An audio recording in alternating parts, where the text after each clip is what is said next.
زموږ ویډیو در سره لایک کړئ او سحر میډیا چینل در سره سبسکرایب کړئ. مننه.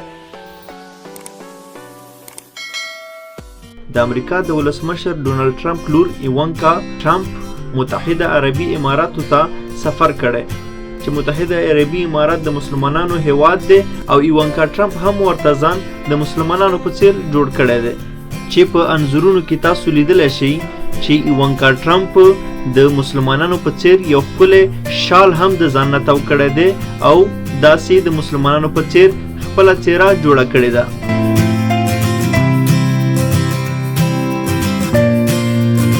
د یادونې وړ ده چې د امریکا د ولسمشر ډونالډ ټرمپ لور ایوانکا ټرمپ متحده عربي اماراتو ته د کاروباري ښځو نړیواله غونډه کې د ګډون په خاطر تللې ده تر څو په مهمه او نړیواله غونډه کې ګډون وکړي.